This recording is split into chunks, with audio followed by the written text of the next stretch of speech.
we're starting a little bit behind, but our next speaker is Julien, who's going to be presenting on Mozilla's tips on strong HTTPS.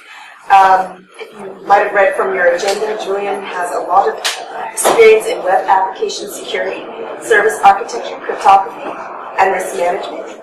He has written a book on securing ops development and is currently working with Mozilla and is responsible as a contributor for their CA management program and a lead developer in their TLS observatory and number of security tools they have. Thank you, Sean. I have stickers. That's the most important part of the talk. You can keep the rest. Hi everyone.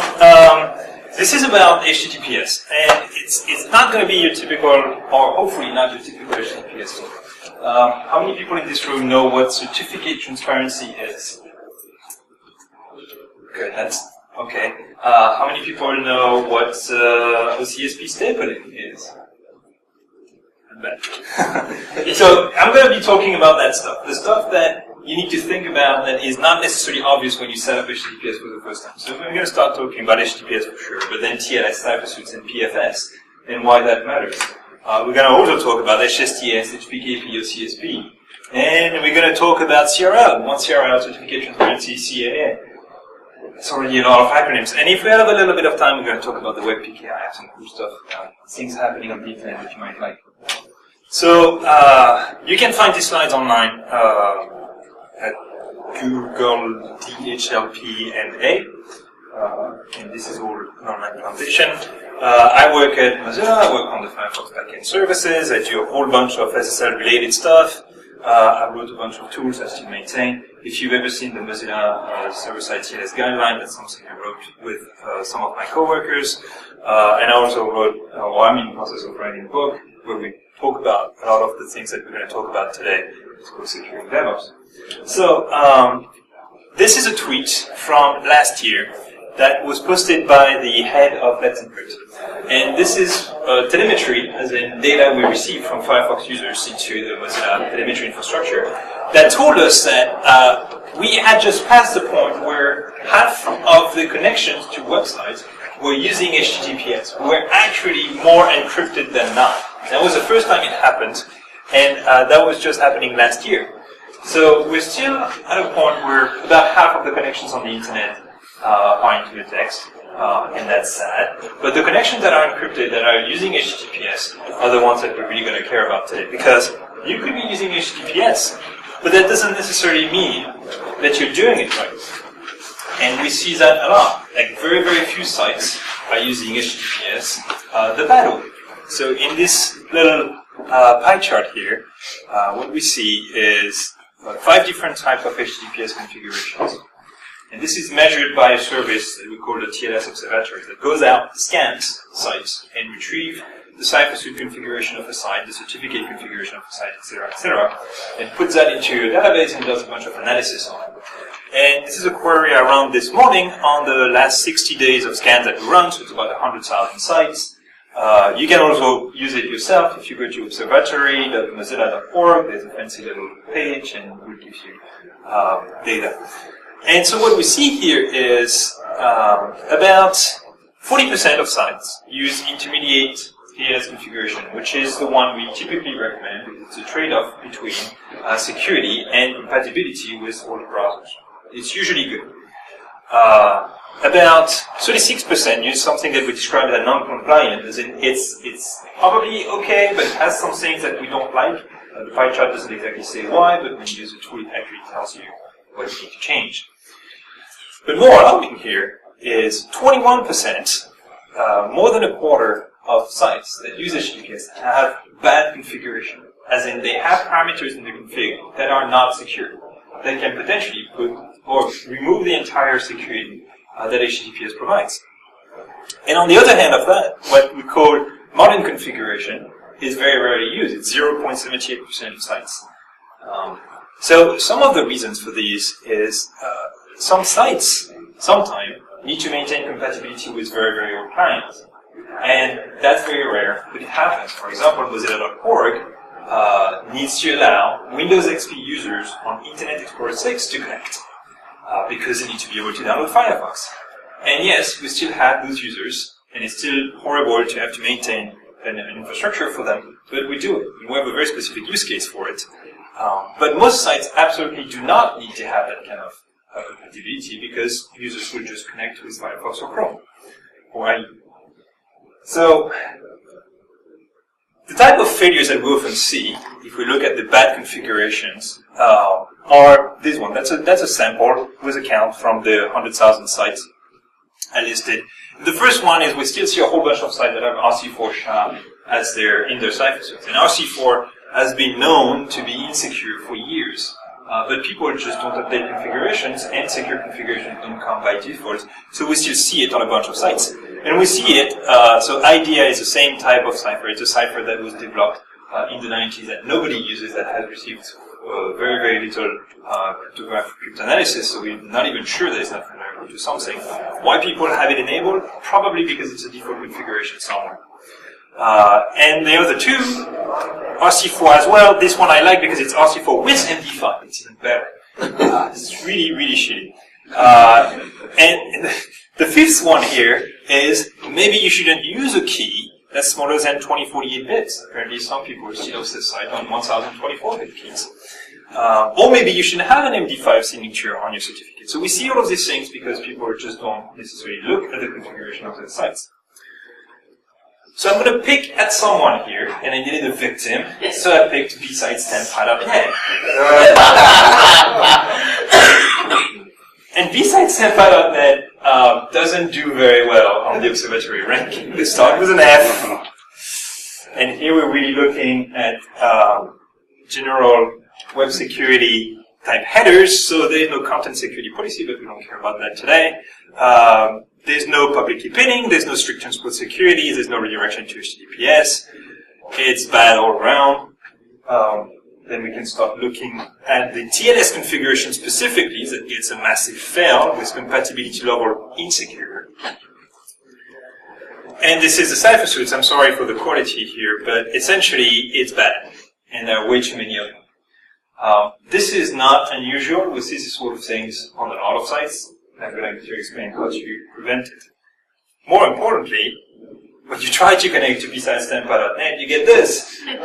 Because there isn't a certificate for bsides10.net. It's a shared, it's a mutualized infrastructure, and you just get back to the main host of the web host. That doesn't have a cert for bsides10.net. So this is not the site that's part of the 50% of the internet. This is the HTTPS. And that makes me feel very, very sad. I had to put it forward. Okay, sorry. So let's talk about how we can fix it. And this is really a checklist that you can apply to pretty much any HTTPS site that you see out there. And we're going to go way beyond the typical just use a proper cipher suite or use a proper certificate. We're going to talk about more advanced techniques. But before we get anywhere close to that, we need to start with the basics. Get a decent cert. It's not that difficult. And then maybe we should fix the cipher suites. And which cipher suites you pick is probably one of the most heated debates on the security community on the internet. There are entire threads on which cipher suites you should have in your default configuration. And I know I've been part of most of them. Enable CSP stapling. I'll explain what that is and why that matters. Set up HSTS, another thing that's useful that people don't necessarily think about. For the paranoids, and I will explain why that is for the paranoids, set up HPKP. Monitor this thing. Once it's secure, don't get back to an insecure state. What if we ever need to revoke something? Then we'll talk about revocation a little bit and how to do it right. And finally, maybe don't use just any certificate authority and what that means for the security of your site. So the first one, get a decent cert. Well, so I like these guys. Obviously, Mozilla, Let's Encrypt, we tend to be buddies and do a bunch of things together. But the truth is they truly did some very important work for the internet. And if you remember having to generate the cert through Start SSL because you didn't want to pay the $5 for it, and you spent 4 hours remembering how their client cert authentication model worked, it was really a pain. Now, it's very easy. So I decided to fix bsides10.net yesterday. And so I set up besides.tempa.vn.org. That's an Nginx server at my home. That is a reverse proxy to besides.tempa. So if you don't want to connect to the insecure besides.tempa, then you can connect to this one. And I wanted a certificate for this site, so I used my favorite little Let's Encrypt issuance tool, which is Lego. And Lego is a Go client. So the benefit of it is that it's statically compiled, it's very easy to retrieve and to install on any machine. And what this command does is asking Lego to go get a certificate for besides.tempa.vn.org, and we'll use a key type EC256, not an RSA key, an elliptic curve. And I need to authenticate it to tell it where to put the cert. And this is not used, this is run. A mistake here. And Lego will use what is called ACME, Automated Certificate Management Environment. And what ACME is a protocol to prove that you own or you operate a given site. So essentially it's a challenge response protocol with a CA. It goes to a CA, the CA will tell the site, well, you need to have this special random string located at this particular endpoint, and I'm going to come back as soon as you have it set up and verify that you did it, and that would mean that you actually own the site. And so Lego and Let's Encrypt API work together to do that key exchange, that challenge response protocol. And once the challenge succeeds, Let's Encrypt says, all right, fine, give me a public key, I will sign it, and you get your certificate. All of that happens in, if you've never done it, between 5 to 10 seconds. It's really fast, and it's very pleasant because it's a lot faster than doing it in a CA web interface. On the key type, EC256 is my favorite key type. There's nothing wrong security-wise with RSA. The only benefit you get from an EC256 key is the size of the key. So instead of doing modular operations on 2048 bits, you're doing elliptic curve operation on 256 bits. And if you're doing a whole lot of key exchange, that actually matters in the number of connections you can handle per second. So obviously, for this particular site, not very important. But at Mozilla, we have some sites that do 20, 50, 1,000 connections per second. And it's important to have something that's really, really fast to handle them. Any reason not to use Let's Encrypt? No. Use it. You should really use Let's Encrypt. Obviously, when Let's Encrypt came out and other CAs realized that it was kind of eating at their business model, they tried to explain that it was insecure. The truth is, the way Let's Encrypt issues certificate is not any less secure than the old way that DB certificates were issued. And we're not talking about extended validation certificates here, because EV certificates requires you to have a business that the site is tied to, and the CA will verify that you own the business, you own the site, you own that thing. That is very manual, very expensive, and a lot more complicated. But if you just want a DB cert, the one that doesn't give you the green bar in the browser, then just use Let's Encrypt and you'll be fine. The one thing you might want to watch out for is if you have poor DNS management. And that happens in a lot of organizations where domains get allocated to, for example, AWS Elastic IPs. And these Elastic IPs get freed, and someone else will get the Elastic IP 6 months later, and they realize they just own a domain under your company's name. Which is great, because with Let's Encrypt, they can just get a cert for that domain. And there you go, they have a cert they can host and start doing bad things under your own domain name. So you need to make sure that, and that is not necessarily specific to Let's Encrypt, by the way, it's specific to the web PKI model and the way we manage DNS today, that you should really look at your DNS management and make sure that you clean up these domains that do not point to any IP you own.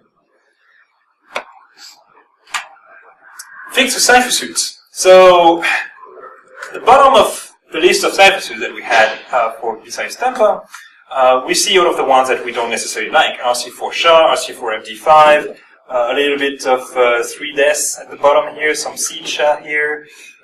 You probably will never negotiate any of the cipher suits with your browser. I'm pretty sure all of those have been disabled. 3DES is still enabled, I think, but I'm not even entirely sure of this. Camellia, I think we removed it from Firefox. I'm not 100% positive. But at any rate, you'll probably always use the one that's at the top here. And I ran an evaluation of the access logs of Mozilla.4 a few months ago to look at which cipher suits were used.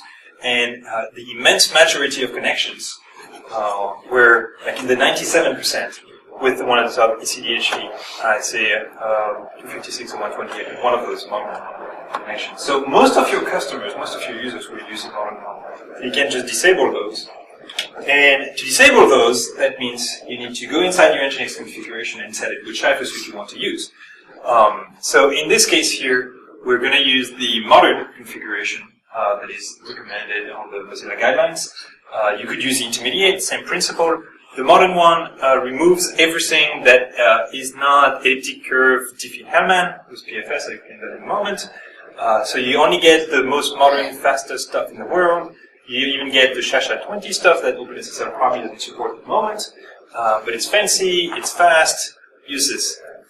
If you have users who have older browsers, and by older browsers I mean like stuff that are more than 7, 8 years old, look at the intermediate one. If you really, really need compatibility with, grandma that has a 20-year-old computer and doesn't want to let it go because she doesn't understand anything else than IE6 and Windows XP, then you need the old configuration and SHA-1 certs, and you probably can't get it anymore. So set this in Nginx restore, and it's magic. But the one thing you need to care about here is perfect forward secrecy. How many people know what PFS is right now? Alright, so I should probably explain a little bit what it does. When you do TLS without perfect forward secrecy, the browser and the server do a handshake. And there's information that is shared and a session key that is shared in that handshake. And the session key is encrypted with the private key of the server. Great. The session key is then used to encrypt the rest of the communication. We're fine. The problem is, if 2 years later someone is recording your traffic, and they're patient, they're not in a hurry or anything, they're just waiting for you to make a mistake, and they have a copy of your entire traffic. You lose your private key, you post it on GitHub or something, or maybe the certificate has expired and you don't care about it anymore, you just throw it in some public location thinking it wasn't really important anymore. That someone can take your private key, take the traffic that was recorded 2 years ago and decrypt that traffic. Chances are, all of these passwords that are in the traffic are still valid today because no one changes them. That's a problem that perfect forward secrecy solves. In PFS, you do the same handshake, except the client and the server will enter a negotiation mode where they will agree on a session key without having that session key go over the wire. So it's never leaked over the network. And even if the private key of the server leaks at some point in the future, then the attacker will not be able to decrypt that traffic, because the session key that really encrypted the communication never passed through the wire. That's what PFS does. All of these cipher suites that start with DHE or ECDHE, they enable perfect forward secrecy. That's the ones you want. The ones that don't have DHE or ECDHE, you should not use them unless you really need to have that backward compatibility of compliance. So PFS important. When you look at a configuration, make sure it's there. You want to have it enabled.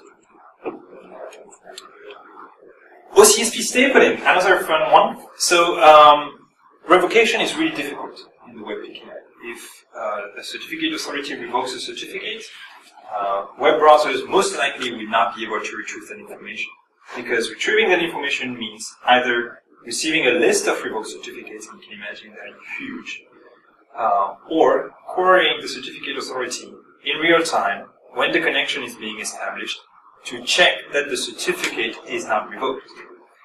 And typically what happens if you have Amazon.com that has a gigantic infrastructure with CDNs all over the planet, so you can establish that first connection in 100 milliseconds, and then you have the browser that will want to see that the certificate of Amazon.com is not revoked, and will go talk to a certificate authority that has literally 2 servers somewhere in the US, a second and a half away from the browser, that will slow down the entire connection and potentially not even respond if it's down.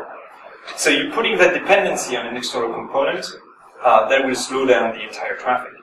For this reason, web browsers will typically time out the OCSP connection very, very quickly to not slow down the connection to the main site. That's what we're seeing on the left here. The browser goes to the web server, retrieves a certificate, parses the certificate, check where the OCSP responder is, usually operated by a CA, get back the response. In OCSP stapling, you're not going to talk to the CA at all. The web server is regularly going to ask the CA, can you give me the latest staple response? Can you give me the latest staple response? And it will cache it And when the browser comes in, connects to the web server, it will give it back right away as part of the TLS handshake. That way, the browser doesn't need to go talk to the CA; it gets it right away as part of the handshake with the web server. That's why OCSP stapling really speeds up your performances, is because you don't have to go do that extra connection to the OCSP responder. How do you enable that in Nginx? It's for configuration. It's really easy. You have these two parameters: enable SSH stapling and verify the responses. Give it the path to your root CA search, because it needs to be able to verify that the OCSP stapling response is good, and a DNS responder. And that's it. It will do the rest of the magic for you.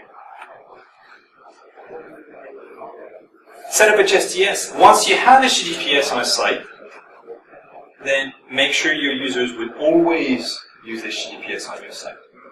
So that is a very easy thing to do from an infrastructure point of view. You just have to add an HTTP header, straight transport security, and a duration in seconds. Here it's 6 months. And when your users connect, they will get that header that will tell them, all right, from now on, and for the next 6 months, always come to the HTTPS site. Don't even try the HTTP. This is easy to do from an operational point of view, but from a web developer point of view, that means all of your links on the entire site must be HTTPS enabled.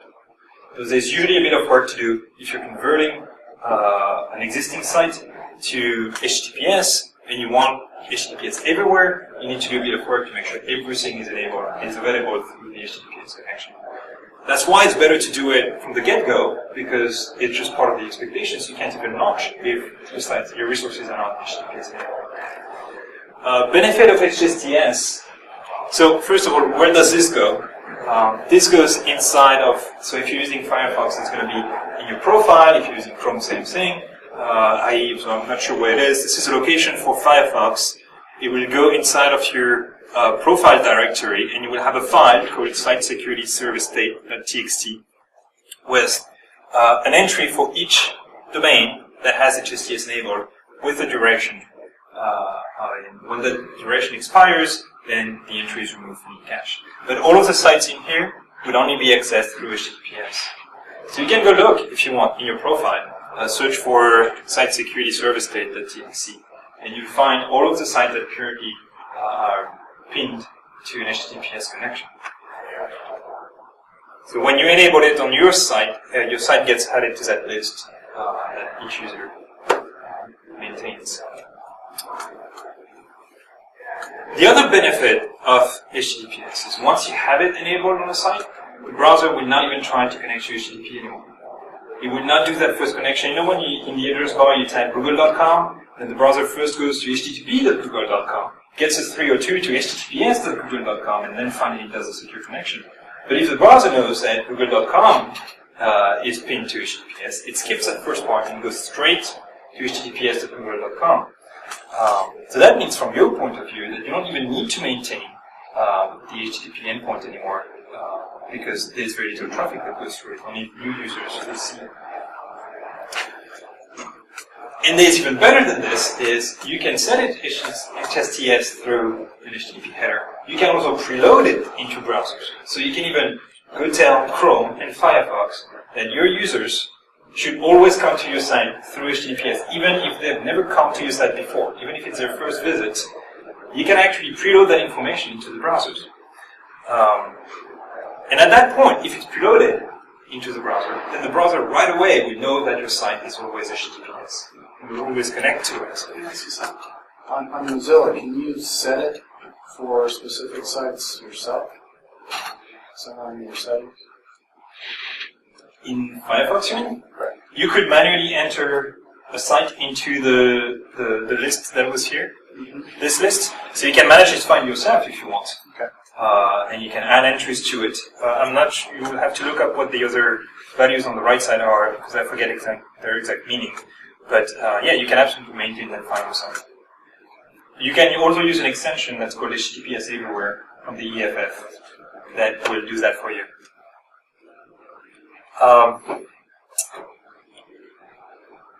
So this is the HTTPS preload.org site. So it's a bit tricky to get in there because you need to not only have HTTPS on your site, on your domain, but also on every subdomain of that domain. But if you are eligible for it, and accounts.firefox.com is, then you can ask, this list is maintained by the Chrome security team, and you can ask them to add you to their list, and there's thousands and thousands of sites in that list, and it will get loaded into Chrome and Firefox. So automatically that's a way to tell the browser about your site. HPKP. This is a very cool feature, but here are the dragons. You're going to probably shoot yourself in the foot when you use this the first time, so don't go crazy on this on day one. Public key pinning is a way to tell a web browser that your site will always use a specific certificate, a specific key. It doesn't need to be the server key. It could be the key of the root CA. So essentially, you could tell a browser that anyone connecting to your site will always encounter a certificate issued by Let's Encrypt or a certificate issued by DigiCert. That allows you to reduce the scope of the web PKI from 150 certificate authorities, maybe even more today, to just the one or two that you have selected. And all of your users will be protected by this, because if they connect to a site and the site has a certificate that doesn't fit inside of the PIN data that is in the browser, then the connection will be refused. This is particularly useful in countries that have oppressive regimes. And you have activists that are trying to connect to Twitter, and they are in an active man-in-the-middle by the government that controls the CA and can issue any certificate they want. And the public key pinning here will scream at them and say, well, it is a valid cert, but it's not the valid cert that we're expecting, because it's not the same CA, so I'm going to break the connection. That's what public key pinning is. You can provide PKP information through HTTP headers by returning it from your site. It's very easy to do. This is a simple block that's returned by most of the Firefox services sites. So it's not obvious what the entries mean, but trust me on this. The first two are two of the DigiCert root CAs, and the second two are two of the Let's Encrypt intermediates, I believe. And I recognize this one because I use it all the time. But, I know the first two are DigiCert. So how do you generate that? You need to, this is what, before we get to the generation, this is what the certificate path of one of my personal sites looks like. It uses a Let's Encrypt certificate. And one of the pin we had here corresponds to this intermediate here. And you can see that Let's Encrypt has two roots. One is owned by the ISRG, which is Let's Encrypt itself. One is owned by a third-party digital IDEN trust, digital signature trust code. When Firefox connects to the site, it resolves the path to a trusted root. And it will verify that the PKP information matches at least one of the key in the trusted root. If it doesn't, then it will break the connection. So you can calculate that yourself. If you retrieve the intermediate cert of Let's Encrypt and you use OpenSSL to extract the public key of the certificate, pass that into a SHA-256 and encode that as base 64, you get the value that we had in the header before. So that's all this means. This is a hash of the public key of the certificate. And you do that for each of the root CA that you want, or each of the intermediate that you want, and you feed that as HTTP headers. Now the dragons. Of course, once you pin your site to a given root, to a given CA, you can't change your mind. You don't control that information. Once your users start caching that in their local browser, they will expect that site to use a given key or a given root for the lifetime of the pin. So if you set it to 6 months, that means you need to remove the header, wait 6 months for the last line to expire, and then you can start changing your roots. I've seen people who get overly excited about HTTP and start pinning their what we call the end entity, the server cert. Okay, so this is the end entity. That's a server cert. Okay, if you pin that, that means the next time you renew your certificate, all of your pins will break. So what you need to do at that point is to set a pin for, let's say, 1 month. Your certificate is valid for 3 months. And 2 months in, you generate a new cert, you update your pin so that you have time to have all of your clients move over before the pin, you can use that new certificate, because you need all of the clients to understand the new certificate, the new pin. There's another pretty dangerous aspect of HTTP. It's, we've seen attacks where people use it as a ransomware. So if someone breaks into your site and has control of your web server, they can send your user an HTTP header to a key you don't have, that they have. And at that point, when you realize the attack, you end up having, let's say, 10,000 users that can't connect anymore because they've been pinned to a key that the ransom guys have, and they want money for it. You can have it, you just have to pay them for it.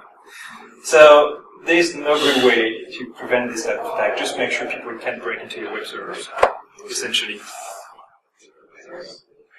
So I talked about this. Don't pin identity servers. Only pin intermediates and roots. The best way to do this is pick 2 certificate authorities you trust and use them as your pin. So even if the first one falls, you can always use the backup. So, how is Vehent.mp4 going? Well, the TLS Observatory scan is looking better. It's now saying M, which means modern, so we have modern TLS on it. That's nice. The HTTP headers are doing better. We have public key pinning, strict transport security, and redirection. So I think we're pretty much happy. The next step is to make sure we don't fall back. And that is really a question of how you monitor your sites. Ideally, if you have a good, fancy DevOps pipeline, you're going through deployments that are first going to stage environment, then production environments. And inside of your stage deployment pipeline, you can do some tests and say, well, if the quality of the SSL of the site failed, I'm not deploying the product. That's the fancy DevOps. If you don't have fancy DevOps, you can use a tool like this. So that's a command line tool for the TLS Observatory. And it just calls an API. And the API will do the scan for you the same way as SSL Labs. If you want to use SSL Labs as an API, we'll do the scan for you and return the results. And here you can say, well, I want, besides Vehent.mp4, to always have modern configuration. And it will return, the analyzer will return the evaluation of the configuration. If it says modern, everybody's happy, we exit with a return code of 0. If it's not modern, it will be a non-zero code and you can break on that. So that's a good way to automate your tests. Maybe run that every day, or maybe every hour if you want, but you should keep an eye on things. So let's talk about revocation a little bit. People usually don't revoke. And that's an interesting problem, because you may be changing your certificates often. Maybe you get 2-year certificate and you change them every year. Maybe you just choose a whole bunch of certificates and every time you have a new site you throw away the old key and you make a new one. That's great. What happens to the old one? It's not revoked. So you should revoke your keys. You can actually do it. If you use DigiCert, it's directly in their UI. It's pretty easy to do. If you use Let's Encrypt, it's another command to their APIs, and Lego has it as revoke instead of run. And what that does is Let's Encrypt will, well, of course you need to have the private key to revoke it, because you need to prove that you want it, otherwise anyone could do it. So you tell Let's Encrypt, I want to revoke this cert. Let's Encrypt will record this information and put it inside of its certificate revocation, inside of its OCSV database. But we already said that these things don't work really, really well, because browsers can't really check them. So something that Chrome and Firefox have been doing is to try to protect the users without them knowing. And the way we do that is if we find a particular certificate that is being, usually we don't do it with identities, we do it with intermediates and roots, that are being misused, or that have been misplaced by a CA, then we will add it to our own certificate revocation lists. And we will distribute this list to users automatically. That's part of the background checks that when you use your browser, you don't even see these codes. They come back home every once in a while to get an updated version of these lists. And so in Firefox, it's called 1CRL. It's a big JSON document with a bunch of of key hashes, and in Chrome it's called CRL set. I'm not entirely sure if IE or Safari have something similar. I haven't looked. But essentially, it's just a big list. And the benefit for us is that we can control the distribution of this replication list to the browser, as opposed to hoping that browsers will be able to get to the CA to get that information. So now the fun part, trusting the right CA. There's a thing. Who knows what the cat forum is? Oh yeah, you're nuts. That's a good thing. The cat forum, or the Certificate Authority Browser Forum, is a magical place where certificate authorities and browsers talk to each other. And usually in good terms, but sometimes not. And they decide what the baseline requirements for being a trusted certificate authority in a browser are. And this is a 50-page document that describes all the things the CA must be doing. Audits, issuance types, etc., etc. And of course, every single certificate authority on the planet respects these requirements to the letter. Oh wait. No, not always. OSign and Starcom, the operator of StartSSL. Now the fun part is that StartSSL was owned by OSign, which was itself owned by another parent company. They were supposed to stop issuing SHA-1 certs last year. Or at least that's what everybody agreed they should do. Except they didn't. And not only that, but they also backdated the certs. So we got proof of that. And there was a long investigation and long document that if you're into this kind of stuff, I recommend you read. And essentially, it didn't go down well for them. It was decided that because of the repeated violations, they will not be allowed to issue new certificates that will be trusted in Firefox, Chrome, and Safari. So that means that after October 21st, 2016, every new cert that came from these routes was distrusted in Firefox, in Chrome, and Safari. So not good for them. You should probably not trust these guys to issue new certificates. But here's the fun part. This is the certificate good pass of WoSign.com, which is issued by their own WoSign intermediate, which is itself issued by their own WoSign root. Nothing too bad there. But look at the rest. The root of WoSign is itself cross-signed by the intermediate of Starcom, which is itself issued by the Starcom Trust. What that means here is, even if this one is distrusted by Firefox, then as long as this one is still trusted, then we will still be able to build a trust pass that goes here. And on the other side, that's even more crazy here, because we have an infinite loop going on, that the same WoSign root is signed by the user trust root, which is self-signed by the add trust root. And there's something weird with an intermediate of user trust here. This whole thing is how the web PKI works today. So you think you're trusting a root CA, but in fact you're trusting a root CA that itself made sure to be cross-signed by its buddies.